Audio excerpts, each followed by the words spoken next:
पण त्यावेळेस मात्र मी अजित पवारांना एक प्रश्न विचारला की तुम्हाला माझ्या बाबतीतला प्रॉब्लेम काय ते एकदा सांगा म्हटलं मला. बर आमच्या तालुक्यातल्या जनतेचा मात्र रेटा असा आहे, तुमच्यापर्यंत आला असेल तर सगळ्यापर्यंत आला असेल, की लोक ऐकण्याच्या मनस्थितीत नाहीत. आता का ऐकण्याच्या मनस्थितीत नाही तर ते म्हणतात किती वेळा आपल्याला ह्यांनी फसवायचं आणि किती वेळा आपण फसवून घ्यायचं. ते सासूबाई वाटणी केली आणि सासूच वाटणीला आले. आता काय मला तर निलंबन मंत्री म्हणायचे. मी सभागृहात एंट्री केली की मला म्हणायचे आले निलंबन मंत्री आले.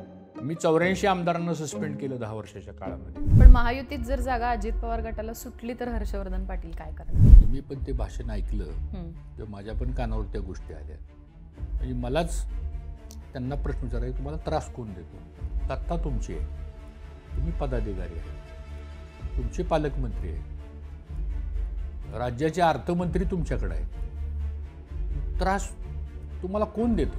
मलाही आश्चर्य वाटलं की अजित पवार सारखा एका त्यांच्या पक्षाचा अध्यक्ष इंदापूरच्या विधानसभेच्या मतदारसंघामध्ये येतो आणि ज्यांनी बाबा 3 महिन्यापूर्वी आपल्याला लोकसभेला मदत केलेली आहे, किमान त्यांना त्या शासकीय कार्यक्रमाचं निमंत्रण तर किमान द्यावं. एवढं सुद्धा साधं औचित्य जर ह्यांच्याकडे नसेल. असं एक चालू आहे की हर्षवर्धन पाटील सध्या शरद पवार गटात जातील, तुतारी हातात घेतील. की आम्ही भारतीय जनता पक्षामध्ये का गेलो तर हे अजित पवारांचा आम्हाला सातत्यानं त्रास व्हायचा. ही वस्तू देते अगदी. मी काय असं हे करून बोलत नाही. आम्ही मागं हटणार नाही. आता त्या जनतेचा आवाज आहे तो की तुम्ही इलेक्शन लढवलं पाहिजे. आम्हाला बाकीचं काय सांगू नका. तुम्हाला गरज कितपत आहे आम्हाला माहीत नाही, पण आम्हाला तुमची गरज आहे आणि तुम्ही आमच्यासाठी हे केलं पाहिजे. म्हणून तुमचा वाढदिवस आम्ही साजरा करण्यासाठी आलो की आम्ही तुम्हाला शुभेच्छा देतो, सगळं देतो तुम्हाला, तुम्ही इलेक्शन लढवलं पाहिजे अशी त्या लोकांची मागणी. समरजित घाटकेंनी तुतारी हातात घेतली, त्यामुळे तुम्ही जर वाक्य पूर्ण करणार असाल तर करा किंवा मग ते अनुत्तरित ठेवा. रामकृष्ण हरी. महाराष्ट्रामध्ये असे फार मोजके नेते आहेत ज्यांची स्वतःची अशी पक्षाशिवाय सुद्धा वेगळी ओळख आहे आणि त्यातही अपक्ष आमदार म्हणून अनेक वर्ष निवडून येणं, वेगवेगळ्या लोकांसोबत काम करणं, सगळ्या पक्षांशी चांगले संबंध असणं आणि आत्ता त्यांची महत्त्वाची ओळख म्हणजे आत्ता त्यांचा तिकिटासाठी संघर्ष चालू आहे अशा बातम्या सगळीकडे आपल्याला पाहायला मिळतात. पण त्याच पद्धतीने त्यांचं सहकार क्षेत्रातलं काम सुद्धा खूप मोठं आहे. आज माझ्यासोबत इंदापूरचे माजी आमदार हर्षवर्धन पाटील आहेत. सरांशी आपण राजकीय गप्पा मारणार आहोतच अर्थात, पण सहकार क्षेत्रावर सुद्धा बोलणार आहोत. सर, तुमचं बोलबिडमध्ये स्वागत आहे. नमस्कार. सगळ्यात पहिल्यांदा मला प्रेक्षकांना सांगायचं की सहकार क्षेत्रावरती गप्पा मारण्याचं कारण म्हणजे तुम्ही 10 ते 12 वर्ष सहकार मंत्री म्हणून काम केलेलं आहे. त्याच पद्धतीने आता राष्ट्रीय साखर कारखाना महासंघाचे अध्यक्ष आहात तुम्ही. तर सुरुवातीला आम्हाला हेच समजून घ्यायचं आहे की या अध्यक्षपदामार्फत नेमकी कुठली कुठली कामं अशी केली जात आहेत सहकार क्षेत्रासाठी ज्याचा फायदा फक्त त्या क्षेत्राशी निगडीत असणाऱ्या लोकांनाच नाही तर शेतकऱ्यांना जास्त प्रमाणात होईल, त्यासाठी कुठले कुठले प्रयत्न केले जात आहेत? नाही, सर्वप्रथम तर मी बोल भिडू ह्या चॅनलला मी मनापासून त्याचे आभार मानतो आणि शुभेच्छा आणि धन्यवाद देतो की अतिशय लोकप्रिय असलेला आपला हा चॅनल आहे आणि खूप त्याचे सबस्क्रायबर्स किंवा व्ह्युअर्स खूप आहेत आणि विशेषतः तरुण वर्ग आहे. आणि मला असं वाटतं की सहकारी चळवळ ही जास्त तरुणांच्यामध्ये रुजली पाहिजे असं माझं मत आहे. कारण नवीन जनरेशन जी आता आलेली आहे ती थोडी सहकारापासून दूर चाललेली आहे. मी राष्ट्रीय सहकारी साखर संघाचा अध्यक्ष होऊन एक 4-5 महिने झाले. देशातली ती सगळ्यात मोठी एक ॲपेक्स बॉडी आहे की ज्या साखर उद्योगाचे धोरणं ठरवणं, केंद्र सरकारशी विविध प्रश्नावर त्याचे विषय मांडणं, हे साखर नॅशनल फेडरेशनचं मूळ कारण आहे. परवाच 10 तारखेला आम्ही अमित शाह साहेबांचा एक मोठा कार्यक्रम दिल्लीमध्ये घेतला होता आणि एकंदरीत साखर उद्योग जो आहे ना हा सोशल इकॉनॉमी डेव्हलपमेंट करणारा उद्योग आहे. बरोबर. आणि याच्यामध्ये 5 कोटीपेक्षा अधिक शेतकरी ऊस पिकवतात या देशामध्ये. 15 लाखापेक्षा अधिक कर्मचारी साखर कारखान्यामध्ये काम करतात. ऊस तोडणाऱ्या मजुराची संख्या 10 ते 12 लाखापेक्षा अधिक आहे आणि 125 लाख कोटीपेक्षा अधिक टर्नओव्हर असणारा हा उद्योग आहे आणि 12,500 कोटीचा साधारणतः कर आपण राज्य आणि केंद्र सरकारला भरतो. आणि त्यातून मला असं वाटतं शेतकरी, विशेष करून जो ऊस पिकवणारा शेतकरी जो आहे, जो तरुण वर्ग आता ऊसाच्या शेतीकडे पुढे आलेला आहे, आधुनिक पद्धतीने शेती करतो, उत्पादन खर्च कमी करून टनेज वाढवण्याचं काम करतो. पूर्वी आपल्याकडे एखादा शेतकरी 100 टन ऊस काढायचा एकरी. आता आपल्याकडे एका तालुक्यामध्ये हजारो शेतकरी आहेत की जे 100 टन एकरी ऊस काढतात. म्हणजे हा अवेअरनेस का आलेला आहे तर हा उद्योग तेवढा महत्त्वाचा आहे. आणि म्हणून मला असं वाटतं की ह्या माझ्या 5 वर्षाच्या ह्या अध्यक्षपदाच्या टेन्युअरमध्ये, कारण मी पण 10 वर्ष सहकार मंत्री म्हणून काम केले, मी अगदी वयाच्या 30-31व्या वर्षी पहिल्यांदा आमदार झालो. सुदैवानं राज्यमंत्री झालो. 17-17.5 वर्ष मंत्रिमंडळात काम करण्याची संधी मिळाली. मी 6 मुख्यमंत्र्यांवर काम केलं. दुर्दैवाने त्यातले 2 मुख्यमंत्री आज नाही आहेत. एक मनोहर जोशी आणि दुसरे विलासराव देशमुख. पण सगळे स्टॉलवर्ड होते हे सगळे. बरोबर. त्यामुळं आम्हाला लहान वयामध्ये हे सगळं आम्हाला बालकडू ह्या प्रशासनामधलं मिळालं. 17-18 खाती जवळपास मला सांभाळण्याचा योग आला आणि तेही सक्षमतेनं. म्हणजे आजही आपण जर मागवळून बघितलं, संसदीय कार्य विभाग ज्याला आपण पार्लमेंटरी अफेअर्स मिनिस्ट्री म्हणतो, ते 10 वर्ष माझ्याकडे होतं आणि देशातला उत्कृष्ट पार्लमेंटरी अफेअर मिनिस्टर म्हणून माननीय राष्ट्रपतींच्या हस्ते पुरस्कार दिला होता. तर ह्या सगळ्या गोष्टी आपण लोकशाहीमध्ये, सार्वजनिक जीवनामध्ये काम करताना काय पथ्य पाळून आपण काम करतो. मला असं वाटतं की सहकारामध्ये आणि विशेषतः साखर उद्योगामध्ये आता साखर उद्योगाचं नाव बदलण्याची वेळ आली. ते आता एनर्जी उद्योग व्हायला लागलेला आहे. हो. म्हणजे हा ऊर्जा उद्योग आहे. ह्याच्यामध्ये आपण बायो CNG तयार करू शकतो, इथेनॉल तयार करू शकतो. त्याच्यानंतर आपण बगॅसपासून कोजनरेशन वीज निर्माण करतो आणि अगदी जे घाण पाणी ज्याला आपण मळी म्हणतो, त्याच्यापासून आपण कंपोस्ट खत तयार करायला लागलो. ऑर्गॅनिक फार्मिंगसाठी शेतकऱ्यांना ह्याचा वापर होतोय. पोटॅशसुद्धा आम्ही तयार करायला लागलो आता आणि बायो CNG पण तयार करायला लागलो. म्हणजे आज साखर कारखान्यामध्ये कुठलाही वेस्ट याचं आम्ही व्हॅल्यू ॲडिशन करायला लागलेलो आहे. त्यामुळे ह्याचा फार मोठा फायदा शेतकऱ्यांना आणि आमचा प्रयत्न असा आहे की जास्तीत जास्त भाव ऊसाला शेतकऱ्यांना कसा देता येईल. तो भाव कधी देता येईल आपल्याला, ज्यावेळेस रिकव्हरी ऊसाची वाढेल, ज्यावेळेस व्हॅल्यू ॲडिशनचे बाय प्रोडक्ट्स तयार होतील. ह्या सगळ्या गोष्टी मला वाटतं ह्या नॅशनल फेडरेशनच्या माध्यमातून आणि विशेषतः अमित शहा साहेबांच्याकडे खातं आलं आहे. पहिल्यांदा मोदी साहेबांनी 70 वर्षानंतर सहकारिता मंत्रालय वेगळं तयार केलं. बरोबर. त्यामुळे आता आपला प्रयत्न असा आहे की जास्तीत जास्त शेतकऱ्यांना ह्याचा फायदा कसा होईल आणि हा साखर उद्योग व्यवसाय दृष्टिकोनातून रिसोर्सेस कसे वाढवतील आणि नव्या पिढीला शेती परवडत नाही किंवा शेतकऱ्याला शेती परवडत नाही, ती कशी परवडत देता येईल आपल्याला, हे प्रयत्न करणं काळाची गरज आहे आणि त्या दिशेनं आम्ही काम करतोय. पण जेव्हा पण आपण आता या उद्योगाविषयी बोलतो, साखर कारखानदारी सहकार क्षेत्र, गेल्या काही वर्षांमध्ये असे बदल झालेले आहेत की बरेच कारखाने बंद पडलेले आहेत, डबघाईला आलेले आहेत, भ्रष्टाचाराचं प्रमाण खूप मोठ्या प्रमाणात दिसतंय आपल्याला, अनेक नेत्यांवरती आरोप आहेत. त्याच्यामुळे या उद्योगाकडे बघण्याचा दृष्टिकोन सुद्धा तसाच झालाय की या क्षेत्रात एखादा माणूस आहे म्हणजे तो भ्रष्टाचारी आहे किंवा तो कारखानदारी म्हणजे मग ते त्या सगळ्या डबघाईला जाणं वगैरे असं. कसं होतंय की प्रत्येक सेगमेंटमध्ये काही बॅड एलिमेंट्स असतात. असं कुठलंच सेगमेंट नाही किंवा कुठला असा विभाग नाही की ज्याच्यामध्ये बॅड एलिमेंट्स आहेत. आज महाराष्ट्रामध्ये 160 सहकारी साखर कारखाने होते. त्याच्यातले आज 105 कारखाने उत्तम चालत आहेत आणि त्याच्यातले 25-30 कारखाने चुकीच्या पद्धतीने काढले गेल्या. तिथं रॉ मटेरियलच नाही पण कारखाने काढले. काही निर्णय असे पण झाले की कोणाची तरी सोय करण्याकरता कारखाना काढला. तिथं ऊस नाही पण कारखाना काढला. आता तो चालणारच नाही कारण त्याचं रॉ मटेरियलचं तर कारखाना कसा चालेल. आणि काय कारखान्यामध्ये मिसमॅनेजमेंट झालं, चुकीच्या गोष्टी झाल्या, काही ठिकाणी भ्रष्टाचार झाला, ही गोष्ट खरी आहे. पण त्यामुळे अख्खी इंडस्ट्री खराब आहे किंवा कारखानदारीच बोगस आहे असं मानायचं काही कारण नाही.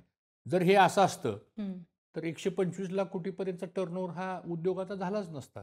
त्यामुळं मला असं वाटतं की आजही सहकारामध्ये शेवटी सहकारातली कारखानदारी कोणाच्या मालकीची आहे? शेतकऱ्यांच्या मालकीची आहे. एखादा चेअरमन जरी कारखान्याचा असला तर तो काही कारखान्याचा मालक नाही. तो 5 वर्षाकरता विश्वस्त म्हणून काम करतोय. त्यामुळं ही आणि प्रायव्हेट आणि कोऑपरेटिव्ह, आता ह्या उद्योगामध्ये 2 सेगमेंट्स पुढे आलेले आहेत. 50% कोऑपरेटिव्हमधले कारखाने आहेत आणि 50% प्रायव्हेटमधले कारखाने आहेत. उद्या जर हे कोऑपरेटिव्हमधले सगळेच कारखाने उद्या जर अडचणीत आले आणि जर बंद पडले तर पुन्हा शेतकऱ्याचं शोषण केलं जाईल. शेवटी प्रायव्हेटला काय तो ओनरशिप वन मॅनची आहे. बरोबर. कोऑपरेटिव्हमधली ओनरशिप हजारो शेतकऱ्यांची आहे. तर मला असं वाटतं की हे बदल करणं आवश्यक आहे आणि आता काळ बदलत चाललेला आहे. त्यानुसार आता अवेअरनेस खूप आलेला आहे आणि नवीन जनरेशननी ह्याच्यामध्ये पुढे आलं पाहिजे. मी तर आव्हान करणार आहे ह्या माध्यमातून की तरुण वर्गाने सहकारी चळवळीमध्ये पुढे आलं पाहिजे. आहेत आपल्याकडे सुद्धा जवळजवळ महाराष्ट्रापुरतं जर बोलायचं झालं तर 2.25 लाख सहकारी संस्था आहेत आपल्या महाराष्ट्रामध्ये आणि 7 लाख कोटीचे ठेवी आहेत आपल्याकडं आजही महाराष्ट्रामध्ये आणि 5.5 कोटी सभासद आहेत.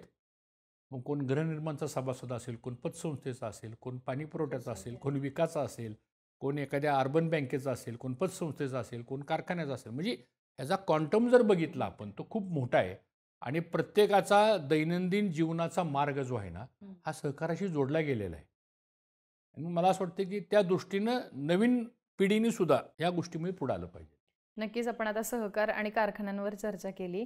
आता जेव्हा आपण राजकारणावरती येऊ, तेव्हा मुख्यतः मला बरेचसे असे लोक असतील की ज्यांना हर्षवर्धन पाटलांचं आत्ताचं 10 वर्षाचं राजकारण जास्त दिसलंय, कारण सतत बातम्यांमध्ये ते दिसत राहतं. मग ते अजित पवारांसोबत असणारे खटके असतील किंवा मग इंदापूरचं जे काही राजकीय समीकरण आहे त्याच्याविषयी होणारी चर्चा. पण जसं मला माहिती आहे तसं तुमच्या राजकीय जीवनाची सुरुवात ही फार आधीची आहे आणि तो काळ खरं तर तुमच्या राजकीय जीवनाचा सुवर्ण काळ होता असंच मी म्हणेन. कारण अपक्ष म्हणून तुम्ही निवडून आलात आणि त्याच्यानंतर मग तुमचे सगळ्या पक्षांशी खूप चांगले संबंध राहिलेत. तर आम्हाला ऐकायला आवडेल की त्या काळामध्ये तुमचं ते राजकीय प्रवास नक्की कसा होता?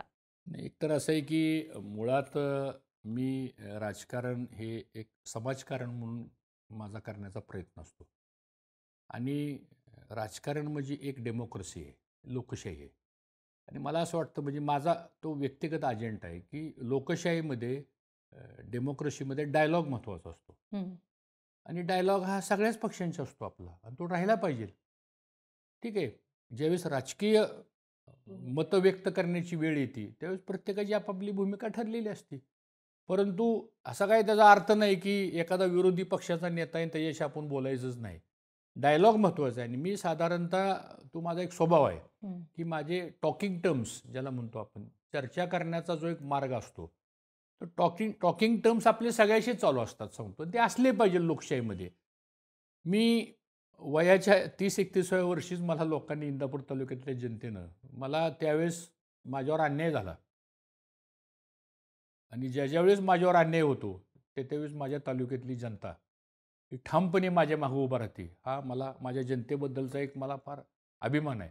आणि मी त्यातून मग माझी आमदारकीची राजकीय सुरुवात झाली. सुदैवानं आमदारकीची शपथ घेण्याच्या अगोदरच मला राज्यमंत्र्याची शपथ घेण्याचा योग आला. आणि अगदी लहान वयामध्ये ॲट दॅट टाईम मला वाटतं मी तर सगळ्यात यंगेस्ट मंत्री होतो त्या काळात. बरं. आणि सलग 4 टर्म आणि 17-18 वर्ष, पुन्हा 12-13 वर्ष मला कॅबिनेट मंत्री म्हणून काम करण्याची संधी मिळाली. आणि मला खूप शिकण्यासारखं आलं. गोपीनाथ मुंडेंचा उल्लेख करता येईल. विलासराव देशमुख गेले 7.5-8 वर्ष ह्या राज्याचे मुख्यमंत्री होते. आणि ह्या सगळ्या मुख्यमंत्र्यांच्या बरोबर, उपमुख्यमंत्र्यांच्या बरोबर अतिशय सलोख्याचे आणि चांगले जिव्हाळ्याचे संबंध मी प्रस्थापित केले होते.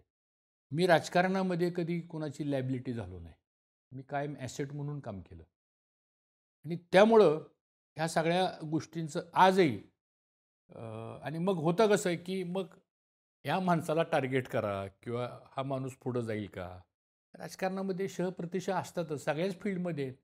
त्यामुळे आमचे काही आहेत मित्र जवळचे, मग ते कॉर्नर करण्याचा प्रयत्न केला जातो, अडवणूक करण्याचा प्रयत्न केला जातो. ठीक आहे, त्या राजकारणाचा भाग आहे, त्याला आपल्याला फेस करावंच लागतं. पण एकंदरीत मला असं वाटतं की तो काळ जो होता राजकारणाचा तो सुवर्ण काळ होता. एक काम करण्यामध्ये एक मजा होती. प्रशासन एक उत्तम पद्धतीनं असायचं. केलेल्या कामाचं लोकांच्यामध्ये ॲप्रिशिएशन असायचं. कामं पॉलिसी म्हणून व्हायची. धोरणात्मक निर्णय व्हायचे. आणि त्यावेळेस एक टीमवर्क ज्याला म्हणतो आपण, ते टीमवर्क असायचं. त्यामुळं सभागृहामध्ये सुद्धा बऱ्याच वेळा असे कटू प्रसंग यायचे. मी तर संसदीय कार्यमंत्री होतो. मला तर निलंबन मंत्री म्हणायचे. मी सभागृहात एंट्री केली की मला म्हणायचे, आले निलंबन मंत्री आले. मी 84 आमदारांना सस्पेंड केलं 10 वर्षाच्या काळामध्ये. बरं. हो. त्यावेळेस कटुपणा घ्यावा लागायचा, वाईटपणा घ्यावा लागायचा.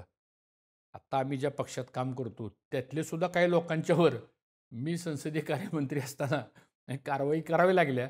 कारण शेवटी सगळ्यात सर्वोच्च सभागृह कोणतं असेल महाराष्ट्रातलं तर ते विधानसभा आहे. बरोबर. आणि विधानसभा जर त्या पद्धतीने चालत नसेल आणि संसदीय कार्यमंत्र्याचं कामच काय, म्हणजे त्याचं डिपार्टमेंटच आहे ते. बरोबर. आणि त्यामुळं आमदारांचा प्रोटोकॉल, सभागृहाचा प्रोटोकॉल, त्यानंतर प्रथा, परंपरा, कायद्यापेक्षा सुद्धा सभागृह हा प्रथा आणि परंपरेवर चालतं. आता अध्यक्ष आले सभागृहामध्ये, सगळ्यांनी उठून उभाच राहिलं पाहिजे. कायद्यात कुठे लिहिलेलं नाही आहे. Respect to the chair. मुख्यमंत्री बोलायला उभा राहिले तर सगळ्यांनी खाली बसलंच पाहिजे, कारण तो सभागृहाचा नेता आहे. नेक्स्ट टू सभागृहाचा नेता हा पार्लमेंटरी अफेअर्स मिनिस्टर असतो. विरोधी पक्ष नेता जर उभा राहिला तर इतरांनी त्याचं ऐकूनच घेतलं पाहिजे, कारण तो लीडर ऑफ ऑपोजिशन आहे. बरोबर. रिस्पॉन्सिबल लीडर ऑफ ऑपोजिशन हं. Is always correct for the responsible of government. सत्ता आणि विरोधी पक्षनेते हे दोन्हीही प्रभावी असले पाहिजेत. तेव्हा ती लोकशाहीमधली जी सूत्र आहेत, की जनतेला जे अपेक्षित आहे लोकशाहीच्या बाबतीमध्ये, त्या गोष्टी होऊ शकतात. आणि म्हणून खूप चांगलं काम त्या काळामध्ये आम्हाला करता आलं. आणि मी स्वतःला भाग्य समजतो, की मला कधीच कुठल्या मुख्यमंत्र्यांनी अडवलं नाही. न कधी तू हे का केलं म्हणून असा प्रश्न कोणी विचारला नाही. कारण मी काम करताना किंवा फाईलवरती सही करताना किंवा निर्णय घेताना माझा एक स्वभाव आहे. एक तर मुळातच मी बी.कॉम एल.एल.बी. झालेलो, इंग्लिश मीडियममध्ये माझं शिक्षण झालं. मी मिलिटरी स्कूलमध्ये होतो. त्यामुळे थोडी शिस्त आली. लॉ झालेला असल्यामुळं प्रत्येक गोष्टी वाचन करणं, बघणं हं. आणि आपल्यावर एक स्वतःबद्दलचा एक कॉन्फिडन्स लागतो. बरोबर. ओव्हर कॉन्फिडन्स नाही, पण कॉन्फिडन्स लागतो. बऱ्याच वेळा सेक्रेटरीने जरी फाईल निगेटिव्ह लिहिली असली, तर मी सेक्रेटरींना बोलवून घ्यायचो. हं. रूल्स ऑफ बिझनेसप्रमाणे तुझ्यानंतर मी सही करणार आहे. त्या फाईलमध्ये तुम्ही निगेटिव्ह लिहिलेलं आहे हं. किंवा नकारात्मक फाईल आहे. काय तुम्ही मला एक्सप्लेन करा, की तुम्ही निगेटिव्ह का लिहिलेलं आहे. शेवटी ह्या फाईलमध्ये ज्या माणसासाठी निर्णय आपण घेणार आहे, तुम्ही तो माणूस बघा पहिल्यांदा. मी असं म्हणणार नाही कायदा मोडा म्हणून.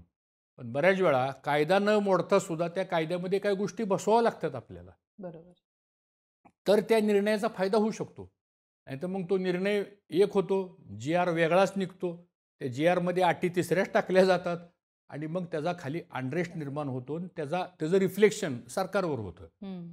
मला असं वाटतं ह्या गोष्टी ज्या असतात प्रशासनामधल्या, प्रत्येकाची काम करण्याची पद्धत वेगळी असते. पण हा अनुभव मला आला आणि प्रदीर्घ काळ मी तर स्वतःला भाग्य समजतो. 10 वर्ष सलग संसदीय कार्यमंत्री राहणं देशामध्ये कुठल्या राज्याच्या संसदीय कार्यमंत्र्यांच्या नशिबाला आलं नाही, ते माझ्याकडे आलं.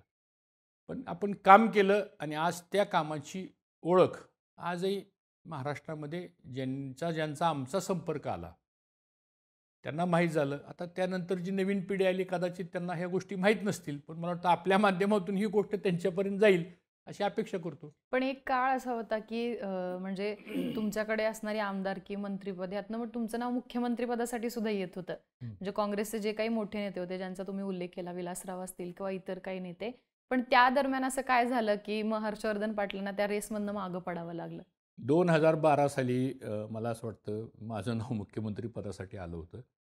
मी त्यावेळेस काँग्रेस पक्षामध्ये होतो आणि माझ्या नावानंतर मग बाळासाहेब थोरात आणि राधाकृष्ण विखे पाटील असे आम्ही तिघं जणांची नावं आली आणि त्या नावांची चर्चाही एक 15 दिवस झाली. आणि मग त्यातून मग कुणाला करायचं हा त्यावेळेस सोनिया गांधी पक्षाचे अध्यक्ष होते आणि त्यांच्याकडे तो अधिकार होता. आणि मग आम्हालाही विचारण्यात आलं, आम्हालाही फोनवरती सगळी माहिती घेतली. आमच्याकडूनही सगळं आमचा बायोडेटा हे ते सगळं हं. आमचं ट्रॅक रेकॉर्ड वगैरे सगळं बघितलं, की बाबा ह्या पदावर ह्यांना नेमताना बाबा ह्यांची कशी इमेज आहे, कशी प्रतिमा आहे. सगळ्या गोष्टीचा विचार होतो. विजिलन्स असते, सगळ्या इन्क्वायरीज असतात, सगळ्या त्या करून घेतात. पण नंतर असं लक्षात आलं, की नाव रेसमध्ये होतं. हं. पण नंतर काय असं घडलं वर दिल्लीमध्ये काय माहीत नाही आणि मग परत पृथ्वीराज चव्हाण साहेबांनाच परत पुढं अजून कंटिन्यू करा. आणि ती विषय मग तिथं थांबला 11th आवरला. आता तो कसा थांबला, का थांबला मला माहीत नाही.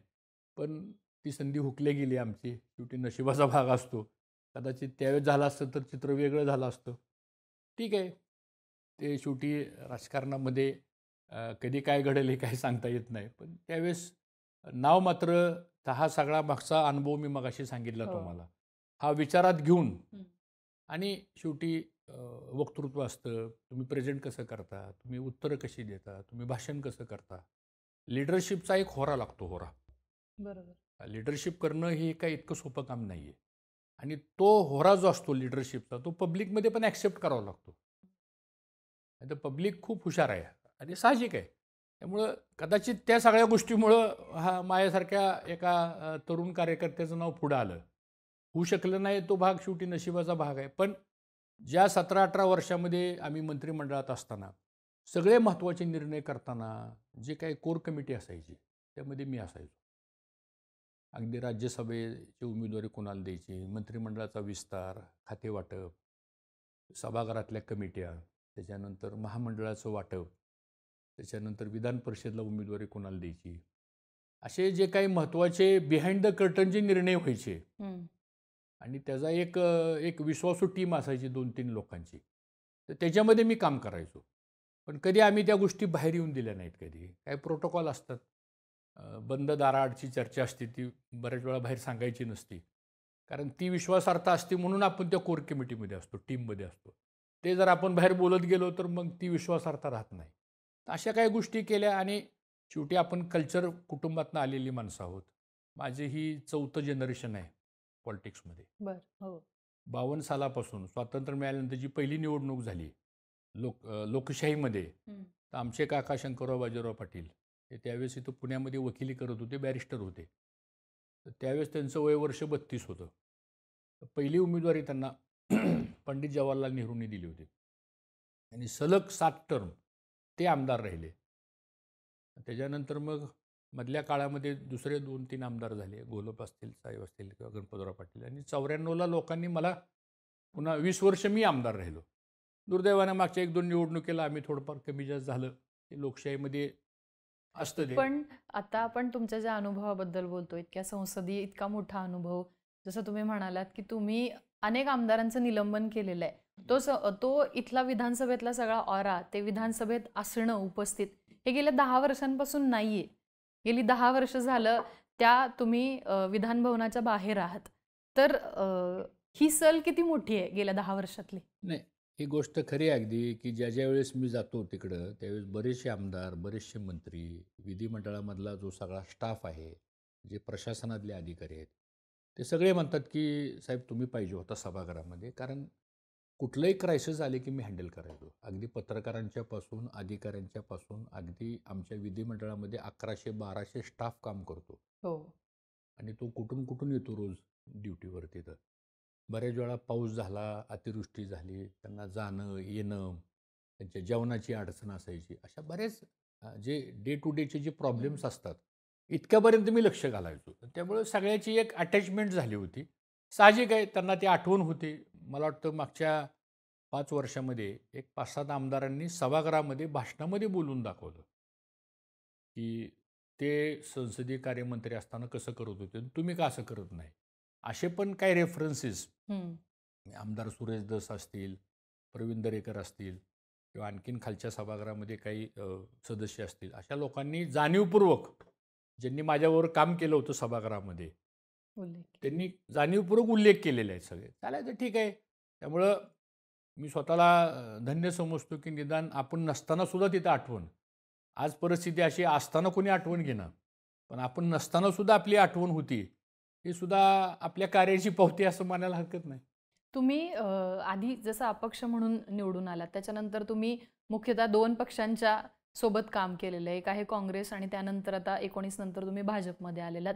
दोन्ही पक्षांची काम करण्याची पद्धत आणि कसा म्हणजे तुम्हाला फरक दिसतो दोन्ही पक्ष? कारण काँग्रेससोबत सुद्धा तुम्ही अनेक वर्ष होतात, अनेक मोठ्या नेत्यांना बघितलंय. भाजपसोबत सुद्धा भाजपचा सत्तेचा काळ सुद्धा तुम्ही बघितलेला आहे, आत्ताचा सुरू असलेला. तर या दोन्ही पक्षांबद्दल तुम्हाला काय वाटतं? नाही, असं आहे आता शेवटी प्रत्येक नेतृत्व करण्याची पद्धत वेगळी असते. काँग्रेसमधलं नेतृत्व करण्याची पद्धत वेगळी होती कारण ते सगळे खाली पंचायत समिती, सभापती, जिल्हा परिषद सभासद, नगराध्यक्ष, गावचे सरपंच, इथून ती टीम पुढं येत ती आमदार झाली, मंत्री झाली, मुख्यमंत्री झाली. मुख्यमंत्री. हो. ही वस्तू होती. विलासराव देशमुख बाभळगावचे सरपंच होते ग्रामपंचायतीचे. हो. आणि तिथून ते महाराष्ट्राचे मुख्यमंत्री झाले. तर तो काळ एक वेगळा होता. हं. नंतरच्या काळामध्ये मनोहर जोशी, गोपीनाथ मुंडे. आता मनोहर जोशींचा सुद्धा अतिशय उत्कृष्ट ॲडमिनिस्ट्रेशन होतं त्यांचं. हो. आज ते नाही आहेत. पण आम्ही त्यांना सगळे सरच म्हणायचो. जोशी पण सर. पंक्च्युअलिटी, कामाची पद्धत, समयसूचकता, वक्तृत्व आणि दिलदारपणा हं. हा खरंच मनोहर जोशींचा म्हणजे आमच्यासारख्या त्यावेळेस आम्ही खूप तरुण लहान वयाचे होतो आम्ही हो. सगळे. अगदी मुलासारखं त्या माणसाने आमच्यावर प्रेम केलं. ते गेल्यानंतर इतकं वाईट वाटलं आम्हाला. आणि मधीसुद्धा ज्यावेळेस मी मुंबईला जायचो, मी त्यांना भेटायला जायचो. त्यानंतर मग विलासराव देशमुखांचे तर आमचे पहिल्यापासूनचेच संबंध होते. मला वाटतं गोपीनाथ मुंडेंनी विलासराव देशमुख आणि तुमची आणि भेट गोपीनाथ घडवून मुंडे दिलेली. उपमुख्यमंत्री होते, हो. मनोहर जोशी मुख्यमंत्री असताना. अतिशय दिलदार माणूस आणि सगळ्याला बरोबर घेऊन जाणारा. आणि दोस्ती करावी तर मुंडे साहेब, विलासराव देशमुख अशा लोकांनी दोस्ती करावी. खरंच मी आज ती दोघंही नाही आहेत. इव्हन आर पाटील, पतंगराव कदम यांचा सुद्धा उल्लेख मी आवर्जून करतो या ठिकाणी. ही सगळी महाराष्ट्राच्या राजकारणामधली, पार्टी कुठली असेल तो भाग सोडून द्या, अशी माणसं महाराष्ट्राच्या राजकारणामध्ये तयार होणं अवघड आहे. ठीक आहे, कुणीतरी जागा घेत राहील, रिप्लेसमेंट होत जाईल, परंतु ह्या लोकांचा जो होरा होता आणि काम करण्याची जी पद्धत होती, मी बघितलं विलासराव देशमुख गाडीच्या बॉनेटवर फाईलवरती सही करायची. विमानात बसलं तर चीफ सेक्रेटरीला फोन करायची, माझं विमान लँड होईपर्यंत ही ऑर्डर निघाली पाहिजे. ही कामाची पद्धत होती आणि ते असं फार अर्ज-बिर्ज काय वाचत नव्हते. विलासराव देशमुख तर सभागृहामध्ये मी त्यांच्याकडे कधी असा कागदच बघितला नाही.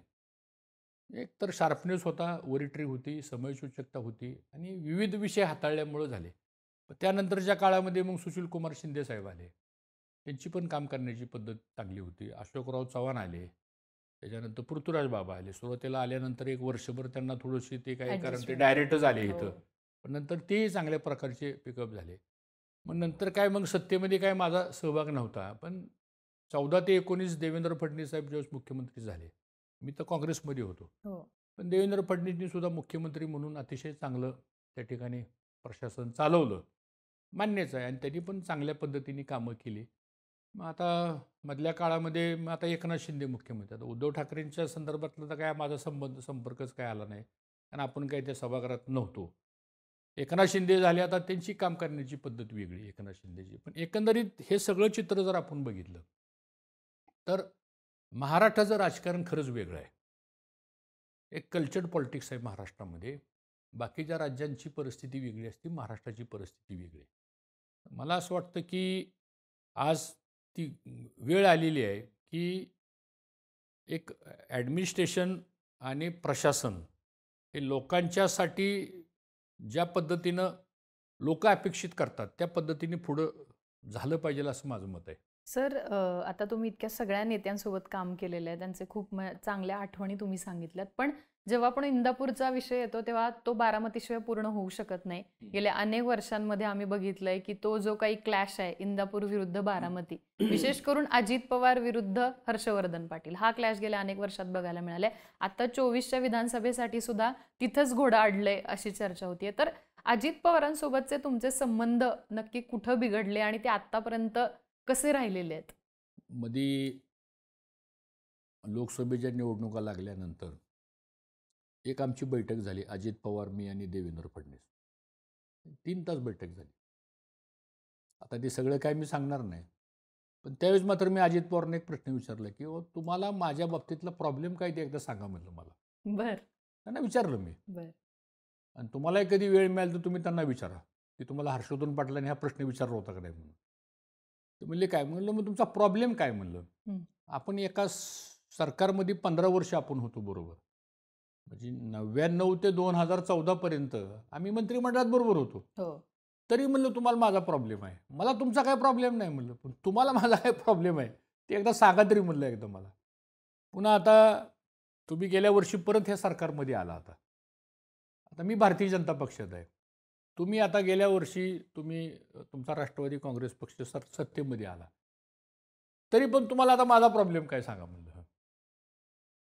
ते काय त्यांनी उत्तर दिलं नाही. मला असं वाटतं की कदाचित काय त्यांच्या डोक्यात माझ्याबद्दल राग आहे का काय मला काय माहीत नाही. नो कमेंट्स म्हणाले का दादा की काहीच नाही? नाही म्हणजे तसं काय नाही, आता आपण इथनं पुढे बरोबर मिळून काम करू म्हणलं. असं बऱ्याच वेळा झालंय म्हणलं आपलं. म्हणजे आता एक उदाहरण म्हणून सांगतो. 99ला लोकसभा आणि विधानसभा दोन्ही निवडणुका बरोबर झाल्या. त्या निवडणुका बरोबर झाल्यानंतर पवारसाहेब लोकसभेला उभं राहिले आणि मी विधानसभेला उभं राहिलो. रामकृष्ण मोरे काँग्रेसच्या वतीनं उभं राहिले लोकसभेला बारामतीच्या. त्यावेळेस पवारसाहेबांना 1999ला 17 का 18 हजार लीड मिळालं इंदापूरमधून. मला 27,000 मताचं लीड मिळालं. पण त्यानंतर काय झालं, त्यानंतर अगोदर लोकसभा व्हायला लागल्या आणि नंतर विधानसभा व्हायला. मग 4ला आम्ही त्यांचं काम केलं. 3 महिन्यांनी विधानसभा आले की प्रॉब्लेम आहेच.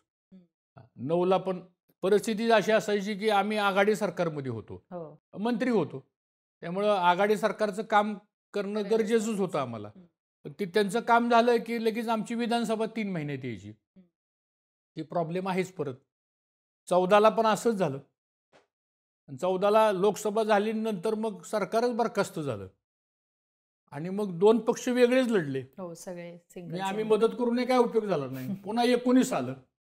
19ला आम्ही प्रामाणिकपणे सुप्रिया सुळेंचं काम केलं. आघाडीच होती लोकसभेला. 9ला प्रामाणिक काम केलं, 14ला प्रामाणिक काम केलं, 19ला प्रामाणिक काम केलं.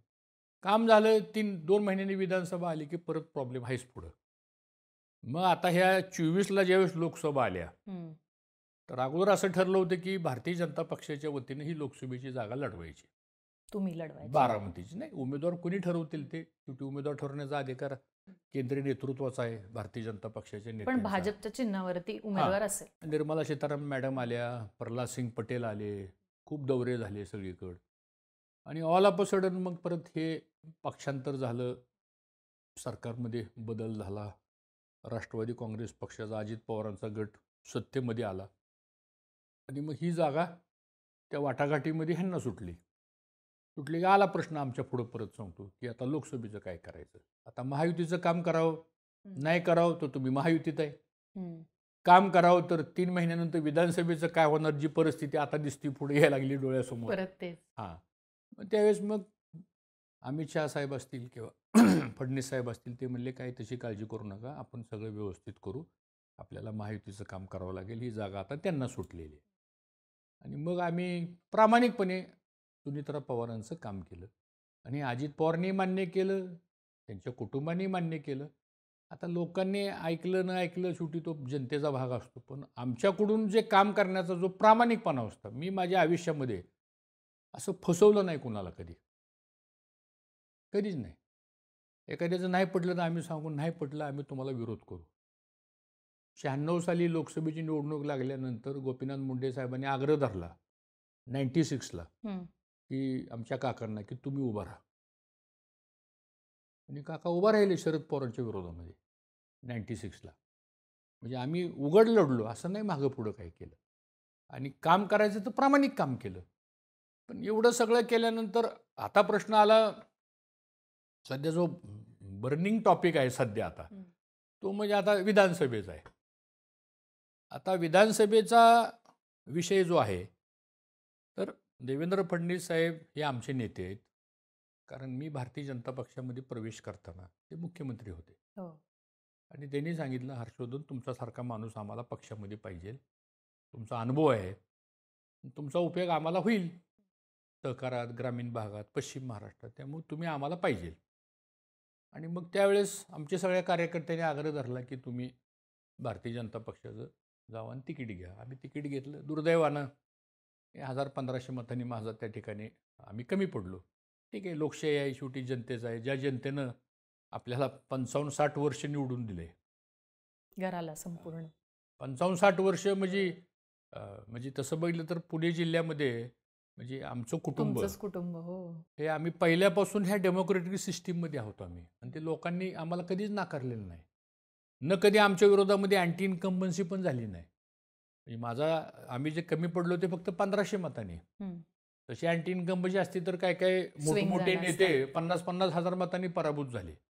तसं आमच्या बाबतीत कधी आमच्या मतदारसंघातल्या लोकांनी म्हणजे 4-4, 5-5, 6-6 पिढ्यापासून ती लोकांची आमची नाळ जोडल्या गेलेली आहे. आम्ही ग्राउंड लेवलला काम करणारे कार्यकर्ते होतो.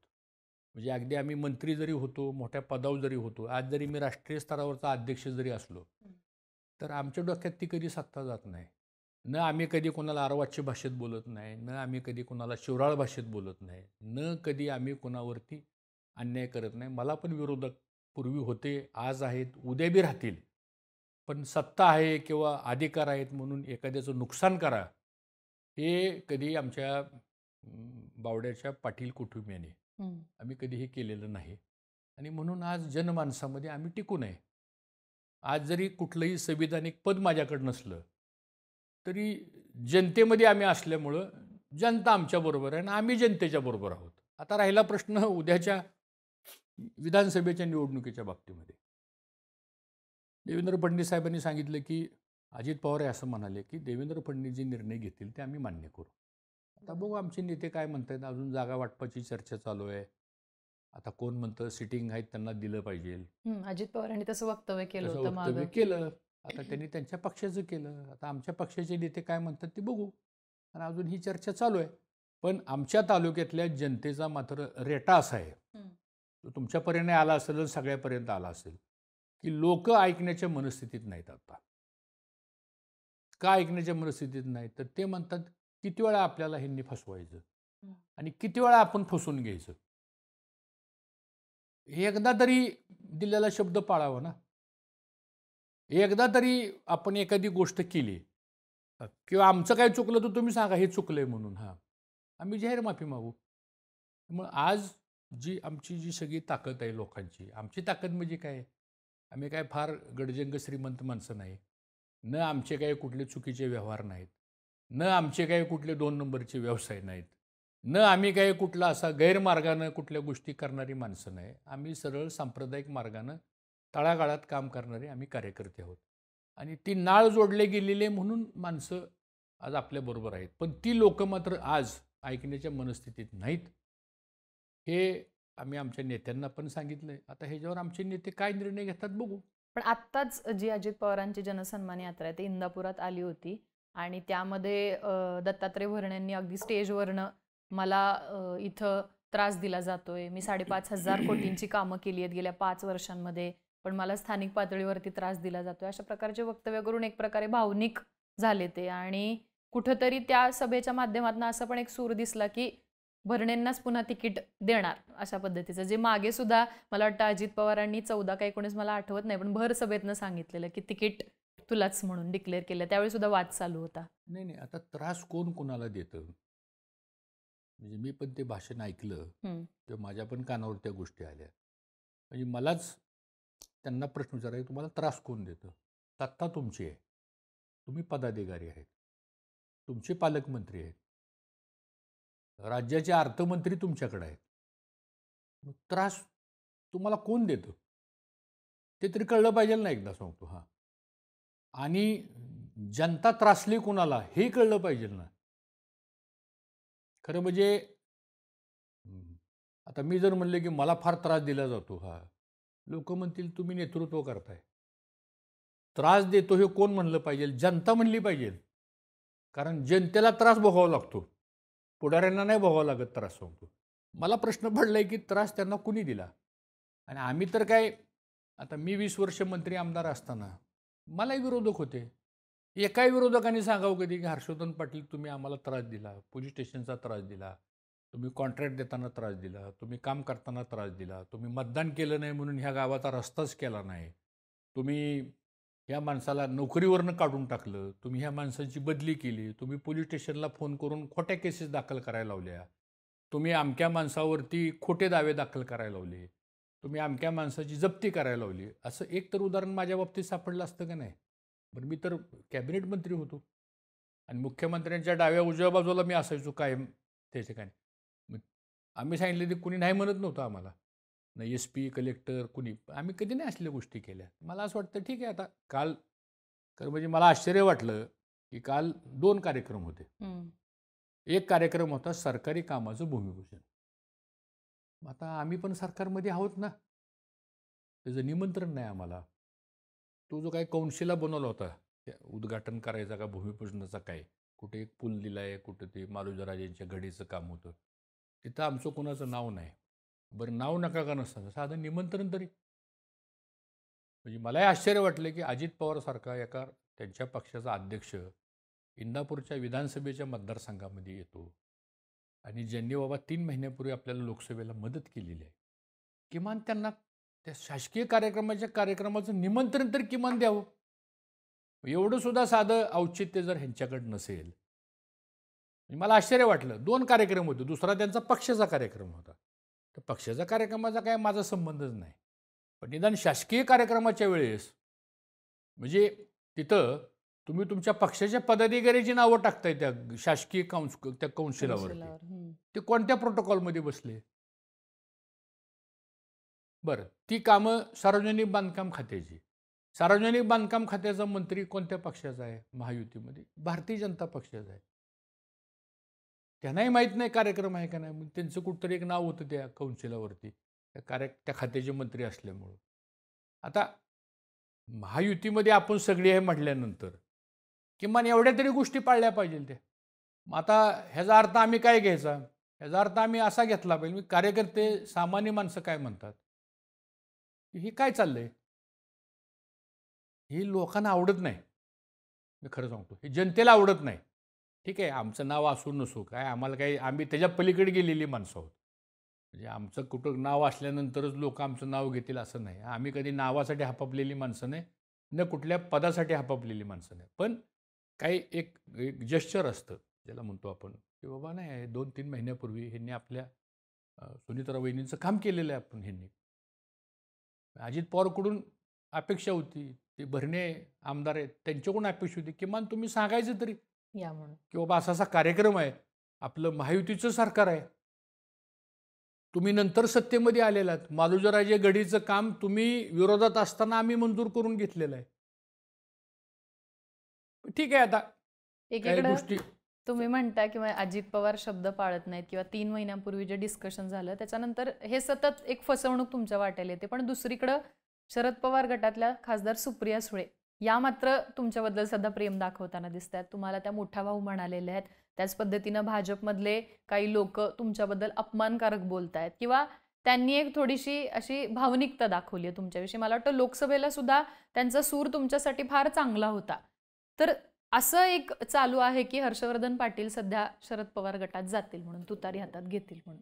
नाही नाही, म्हणजे मला आश्चर्य कुठल्या गोष्टीचं वाटतं, की ज्या सुप्रियाताईंना कालच्या लोकसभेला आम्ही विरोध केला, हो. पण त्यांना विरोध करून ते आमच्याबद्दल चांगलं बोलतात. आणि ज्यांना आम्ही मदत केली, आमच्या नेत्यांनी सांगितलं ह्यांना मदत करा म्हणून, आम्ही केली.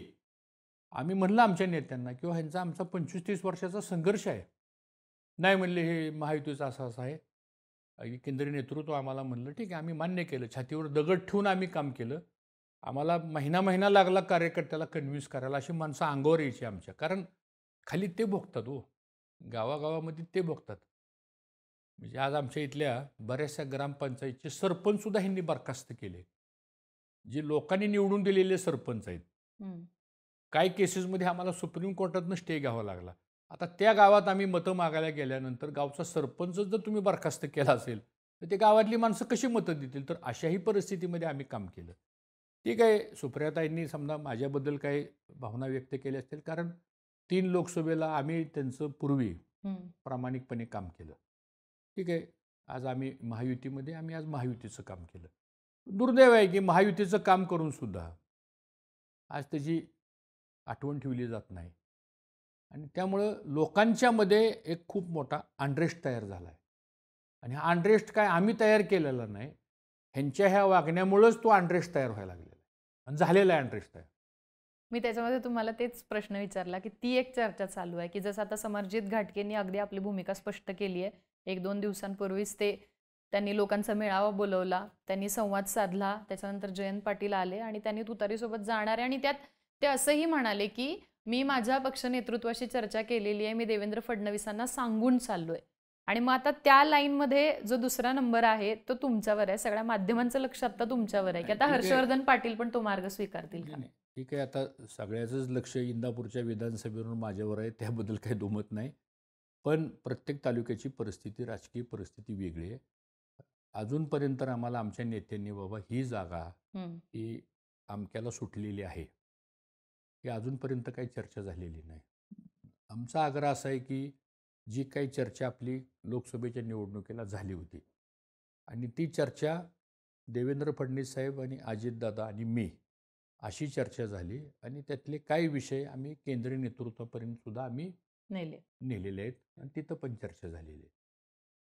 आता बघू, आता कागलची परिस्थिती वेगळी होती. कागलची परिस्थिती होती की तिथं अजित पवारांनी हसन मुश्रीफची उमेदवारी जाहीरच करून टाकली. डिक्लेअर झाली. हे आमचे पहिले उमेदवार आम्ही जाहीर करतो. आता उमेदवारी जाहीर झाल्यानंतर समरजित घाटगेंची तिथली लोकल परिस्थिती काय मला माहीत नाही. पण ज्यावेळेस अजित पवारांची राष्ट्रवादी ही महायुतीमध्ये आली त्यावेळेस अशी 40 का 42 विधानसभेचे मतदारसंघ आहेत की ज्या मतदारसंघामध्ये हा प्रॉब्लेम होणार आहे. भाजपचा इच्छुक अजित पवारांचा आमदार किंवा अजित पवार हे असे प्रॉब्लेम होणार आहेत, त्यातला आमचा एक मतदारसंघ आहे. आता ह्याच्यावर गेले वर्षभर झालं आमच्या नेत्यांनाही माहिती इथले काय प्रॉब्लेम्स आहेत ते. त्यामुळं बघू आता आमचे नेते काय करतायत ते, आणि मला विश्वास आहे ते त्यातनं मार्ग काढतील. पण ही लोकसभेला जी एक ॲडजस्टमेंट करण्यात आली, म्हणजे आजही जेव्हा मी चंद्रकांत दादांसोबत बोलले किंवा इतर भाजपच्या नेत्यांसोबत बोलले, की अजित पवारांना घेणं हा काही प्रत्येकासाठी सोपा निर्णय नव्हता. इतकी वर्ष वेगवेगळी विचारधारा होती आणि त्यानंतर लोकसभेला मोदींचं सरकार आणायचंय किंवा आपल्याला लोकसभेचा काउंट वाढवायचा आहे. ह्याच्यासाठी एक मित्रपक्ष म्हणून अजित पवारांना सोबत घेतलं, असं साधारणतः एक भाजपच्या सगळ्या नेत्यांचं म्हणणं आहे. पण मग आता ती जी ॲडजस्टमेंट करण्यात आली, ती आता भाजपला विधानसभेला महागात जातीये का? नाही, आता शेवटी कसं आहे, हे निर्णय राष्ट्रीय स्तरावर होतात. त्यामुळे ते काय आपली काही तेवढी उंची नाही त्या निर्णयावरती भाष्य करण्याची. कारण हे मेजर निर्णय राष्ट्रीय स्तरावर होतात संपूर्ण. आता ते करण्याच्या पाठीमागचं काय लॉजिक आहे, काय आहे, काय माहीत नाही. परंतु एकंदरीत भारतीय जनता पक्षाचा जो आमदारांची संख्या आहे किंवा भारतीय जनता पक्षामध्ये जे कार्यकर्ते आहेत, त्यांना संरक्षण देणं, त्यांच्या संदर्भामध्ये हे करणं, हे सगळं वरिष्ठ नेत्यांनी पाहण्याची गरज आहे, आणि मला वाटतं त्याबद्दलचं ते योग्य विचार करतील. पण अ, या सगळ्या पार्श्वभूमीवर मला असं वाटतं, कारण काय झालं आता महाराष्ट्राच्या विधानसभा ही फार मोठी टसल आहे आता. हे मान्यच करावं लागेल. पहिल्यांदाच इतके पक्ष हां, कारण रिंगणात पक्षही खूप असणार आहेत. झालेले आहेत. महायुती आहे, महाआघाडी आहे, आणि प्रत्येक मतदारसंघाची इक्वेशन्स, प्रत्येक मतदारसंघाची केमिस्ट्री ही वेगवेगळी आहे. वेगवेगळे फॅक्टर्स त्याला आहेत, जे पुढे यायला लागलेले आहेत सगळे. तर त्यामुळं आता आमच्या महायुतीच्या नेत्यांनी ह्या सगळ्या गोष्टीचा साधक-बाधक विचार करून मला असं वाटतं योग्य निर्णय घेतील. आणि शेवटी तुम्हाला काय वाटतं, मला काय वाटतं, त्यापेक्षा त्या मतदारसंघातल्या जनतेला काय वाटतं. बरोबर. शेवटी निवडून कोण आणणार आहे? निवडून ती जनता आणणार आहे. आणि आता लोक इतके हुशार झालेले आहेत. म्हणजे तुम्ही कालच्या काही निकाल जर बघितले आपण, तर आता त्यांना कार्यकर्त्याची आवश्यकता नाही. डायरेक्ट मतदार जाऊन मतदान करतोय. तो लोकांनी अवेअरनेस ठरवलेलं आहे. तो अवेअरनेस आलेला आहे मतदारांच्या मध्ये आता हा. आता तो अवेअरनेस कशा पद्धतीचा आहे, हे आमच्या महायुतीच्या नेत्यांनी त्या सगळ्या गोष्टीच्या समजून घेतल्या पाहिजे, आणि अतिशय डोळसपणानं डोळ्यात तेल घालून खूप बारकावे घेऊन हे सगळे निर्णय करावे लागतील असं मला वाटतं, आणि त्या दृष्टीनं नेते मंडळी करतील. जेव्हापासून विधानसभेची चर्चा चालू झाली आहे तेव्हापासून जसं मी म्हणाले, की तुम्ही नक्की काय करणार याकडे सगळ्यांचं लक्ष आहे. मधल्या काळात अशी बातमी आली होती, की तुम्ही शरद पवारांना भेटलेला आहात. तर ती पहिल्यांदा बातमी खरी आहे का? त्याचं उत्तर मला पहिल्यांदा नाही, नाही, मी काही पवार साहेबांना किंवा कोणाला भेटलेलो नाही. फक्त 1-2 वेळा पार्लमेंटमध्ये मी अमित शाह साहेबांकडे मीटिंग होती. त्यावेळेस मी मीटिंगला गेल्यानंतर अमित शाह साहेबांच्या ऑफिसच्या बाहेर आल्यानंतर तिथं सुप्रियाताईंची भेट झाली. बरं. आणि पवार साहेबांची भेट होती ती मी VSIच्या गव्हर्निंग काउन्सिलवर आहे. 2 मीटिंग्स आमच्या VSIच्या गव्हर्निंग काउन्सिलच्या झाल्या. त्या मीटिंगला मी असतो त्यावेळेस ते VSIचे अध्यक्ष असल्यामुळे त्या मीटिंगमध्ये एक भेट होती. ह्याच्या व्यतिरिक्त माझी आणि पवार साहेबांची काही भेट झालेली नाही. आता ह्यातला पुढचा प्रश्न असा, की जसं मी सुरुवातीला पण म्हणाले, की इंदापूर आणि बारामती हे जवळ जरी असले तरी ते मनानं फार लांब आहेत, कारण सतत तो कटू संघर्ष दिसतो. पण हा संघर्ष काही फक्त अजित पवार आणि तुमचा नाही, तर तो जुन्या काळातला सुद्धा आहे. म्हणजे तुमच्या काकांचा आणि शरद पवारांचा सुद्धा आहे. ज्या काही निवडणुका झाल्या होत्या त्याच्यामध्ये मग शरद पवार कधी पुढे गेले, कधी तुमचे काका पुढे गेले. तर या सगळ्या घडामोडी सुद्धा तुमच्या घराण्याच्या बाबतीत घडलेल्या आहेत शरद पवारांच्या सोबत. पण शरद पवारांचं सगळं राजकारण बघता एकंदर तुमचं शरद पवारांविषयीचं मत काय आहे? नाही, असं आहे की ते एक राज्याचे, देशाचे एक ज्येष्ठ नेते आहेत, आणि आता सिनियरिटीमध्ये त्यांच्या एवढा ज्येष्ठतेचा नेता आज तरी महाराष्ट्रात कोणी नाही आहे. पक्ष डिफरन्सेस वेगळे असतील, त्यांचा प्रभाव वेगळा आहे, आमचा प्रभाव वेगळा आहे. परंतु आम्ही ज्या वेळेस, म्हणजे मी सहकार मंत्री असताना ते केंद्रात सहकार मंत्री होते. आणि साखर उद्योग असेल, साखर कारखान्याचे कामगारांचे प्रश्न असतील, ऊसतोडणी मजुरांचे प्रश्न असतील, किंवा जी आंदोलनं व्हायची शेतकऱ्यांची, कामगारांची, त्यावेळेस ज्या काही वाटाघाटी चर्चा व्हायची त्यावेळेस आग्रहाने ते मला बोलवायचे, आणि मग आम्ही दोघं-तिघं बसून त्यातनं तोडगा काढायचो. आणि गोपीनाथ मुंडे साहेबसुद्धा असायचे. म्हणजे बऱ्याच वेळा मी, पवारसाहेब आणि गोपीनाथ मुंडे साहेब, बरं.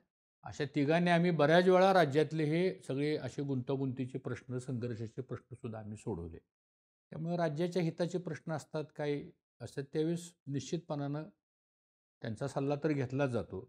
आज ठीक आहे, आता त्यांचा राजकीय प्रवास वेगळा आहे, आमचा राजकीय प्रवास वेगळा आहे. राजकीय मतभिन्नता त्यांची आणि आमची कायमच झालेली आहे, परंतु व्यक्तिगत पातळीवरचे संबंध आम्ही कधी, जसं सुप्रियाताई म्हणल्या तसंच आहे, कधी आम्ही म्हणजे मोठे भाऊ आमचे काका जरी होते तरीसुद्धा पवारसाहेबाच्या विरोधात ते लढायचे आणि पवारसाहेब त्यांच्या विरुद्ध लढायचे डायरेक्ट, असं नाही. आता तरी कोणाच्या तरी कुणीतरी कोणाच्या खांद्यावर बंदूक ठेवून लढण्याचा प्रयत्न करते, पण त्यावेळी तसं नव्हतं. डायरेक्ट आमने सामने कन्फ्रंट्रेशन असायचं. पण ते झाल्यानंतर मात्र पुन्हा कधी अशी कटुता किंवा असं कधी व्यक्तिगत बाबा द्वेष करणं असं कधी त्यांनी केलं नाही आमच्या बाबतीत आणि आम्ही त्यांच्या बाबतीत कधी केलं नाही.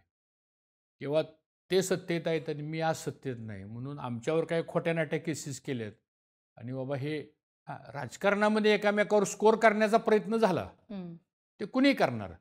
परंतु बाकीच्या जिल्ह्यामधला जो संघर्ष बघतो आपण 2 गटातला, तो जीवघेणी संघर्ष असतो.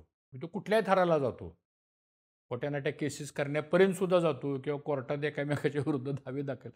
पण तशी काही आम्ही कटुता कधी आम्ही येऊ दिलेली नाही, कारण शेवटी राजकारण राजकारणाच्या पलीकडे असतं आणि व्यक्तिगत संबंध हे वेगळे असतात आपले. त्यामुळे मला असं वाटतं की तेवढं अंडरस्टँडिंग त्याला म्हणतो आपण, एक मॅच्युरिटी ही सांभाळणारी माणसं आपण आहोत. आता जर एक ट्रेंड असा बघितला तर साधारणतः 2019ला तुम्ही सुद्धा भाजपमध्ये गेलात. ते काँग्रेसपेक्षा अजित पवार आणि राष्ट्रवादीला कंटाळून गेलात अशी चर्चा आजही होते. तो जो काही त्रास होता किंवा आघाडीमध्ये राहून सतत कॉम्प्रोमाइज करणं किंवा तो संघर्ष असणं. तसंच विजयसिंह मोहिते पाटलांचं सुद्धा घराणं होतं की ज्या साधारणतः जिथं त्यांचा एक वचक होता तिथं अजित पवार यांनी अनेक नवीन माणसं उभी केली आणि त्यांच्या वर्चस्वाला सुद्धा सुरुंग लावायचा प्रयत्न केला. त्या भांडणातनं ते सुद्धा भाजपला गेले. पण आत्ता लोकसभेच्या दरम्यान भाजपमध्ये ज्या काही घडामोडी झाल्या, माढ्याचा जो काही संघर्ष झाला, त्यामध्ये विजयदादांचं कुटुंब आता परत शरद पवारांच्या सोबतीला आलंय. अनेक जुने असे नेते जे शरद पवारांचे शत्रू मानले जायचे, मग आता काकडे घराणं असेल बारामतीचं किंवा मग इकडचं भोरचं थोपटे घराणं असेल, यांच्याशी सुद्धा पवारांनी पुन्हा एकदा सलगी केली आहे.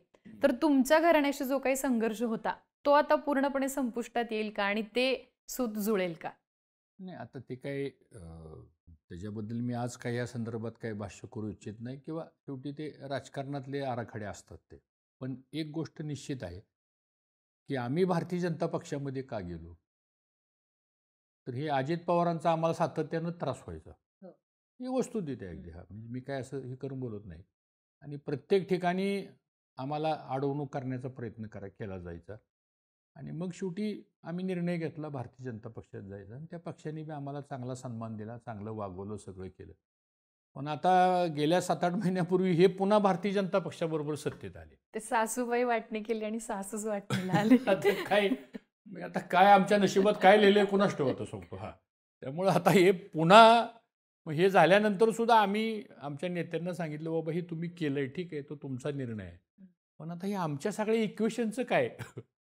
म्हणजे आम्ही ज्या गोष्टीला आम्हाला जो त्रास होत होता त्यासाठी आम्ही तुमच्याकडे आलो, आता तुमच्याकडेच परत हे आल्यानंतर नाही म्हणले ते आपण करू, व्यवस्थित सगळं करू, आता बघू काय होते. आता पण म्हणूनच कार्यकर्त्यांची, पण मी बऱ्याच जणांशी बोलले, इंदापूरच्या पत्रकारांशी असेल किंवा कार्यकर्त्यांची, त्यांचं असं म्हणणं आहे की एकतर अपक्ष निवडणुकीमध्ये लढावं कारण महायुतीत अजितदादा काही जागा सोडणार नाहीत असं दिसतंय, किंवा मग जर त्यांचा पुतण्या, शरद पवारांचा पुतण्या, ज्यांच्याशी तुम्हाला सगळ्यात जास्त प्रॉब्लेम आहे, तो आता त्यांच्यापासून लांब झालाय, तर मग तुम्ही आता शरद पवारांकडे यावं म्हणून. मग कार्यकर्त्यांनी तुमच्यापाशी अशा काही भावना व्यक्त केल्यात का की तुतारी हातात घेऊयात? कार्यकर्त्यांच्या भावना अत्यंत तीव्र आहेत.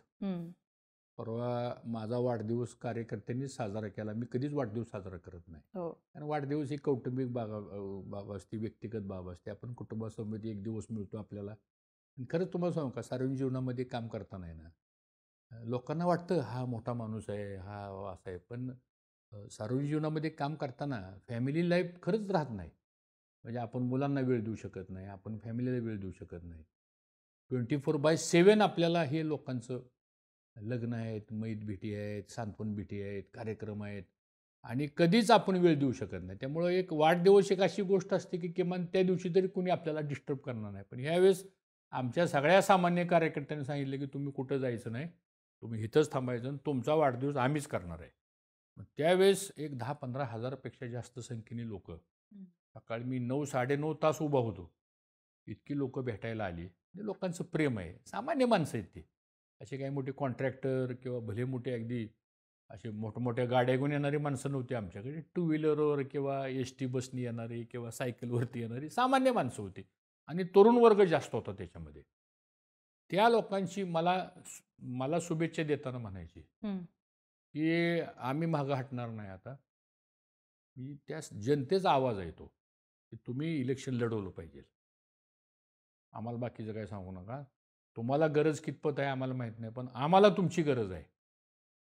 आणि तुम्ही आमच्यासाठी हे केलं पाहिजे.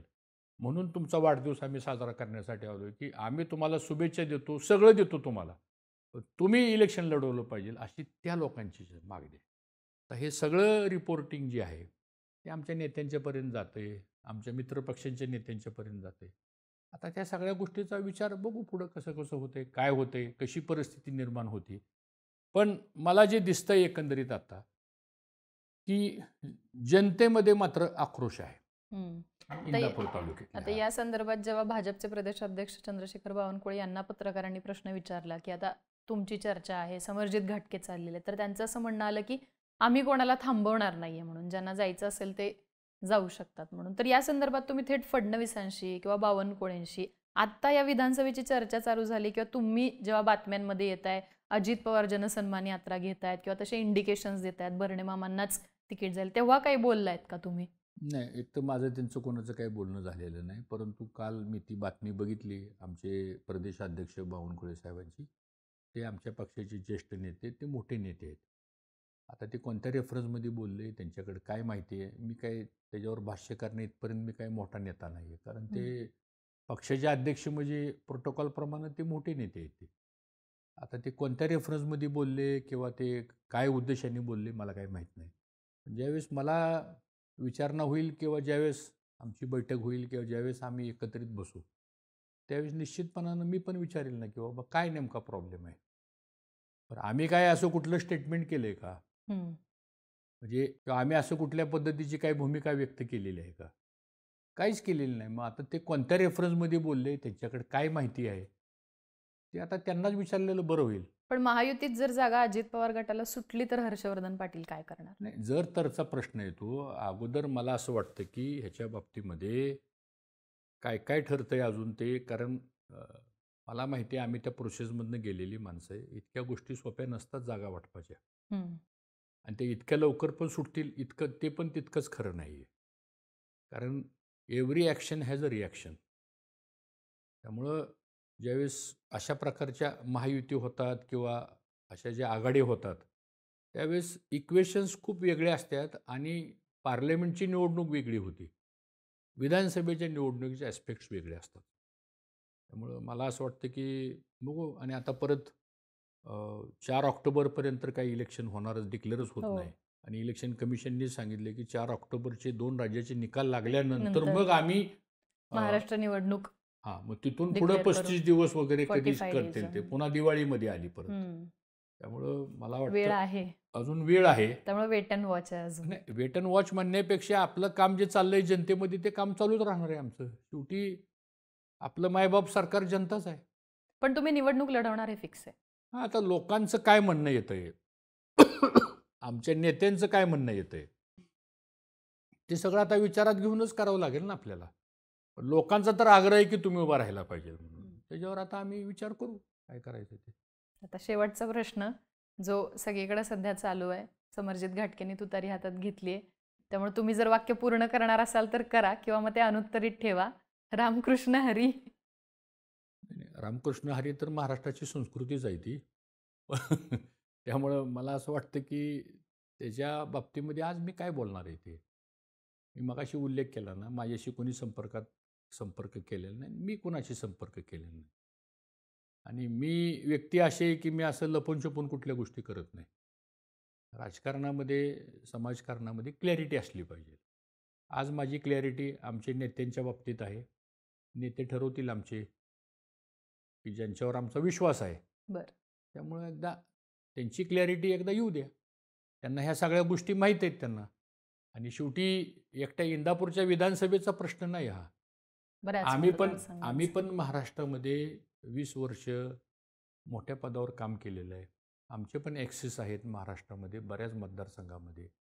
आम्ही पण सहकारामध्ये काम करताना बऱ्याच बँका, बरेच साखर कारखाने, बरेच सूतगिरण्या, बऱ्याच दूध संघ, बऱ्याच विकास सोसायट्या, अर्बन बँक, पतसंस्था, त्याच्यानंतर बऱ्याच शिक्षण संस्था, इंजिनिअरिंग कॉलेजेस, मेडिकल कॉलेजेस, हे जे काही कन्स्ट्रक्टिव्ह काम करणाऱ्या ज्या यंत्रणा आहेत ना, हायस्कूल असतील, शाळा असतील, ह्या सगळ्या आम्ही आमच्या 20-25 वर्षाच्या राजकीय प्रवाहामध्ये आम्ही पण खूप लोकांना मदत केलेली आहे. आम्ही त्या सत्तेचा उपयोग काय आम्ही आमच्या वैयक्तिक कल्याणाकरता नाही केला किंवा आम्ही आमचं काही वैयक्तिक त्याच्यामध्ये काही साध्य केलेलं नाही.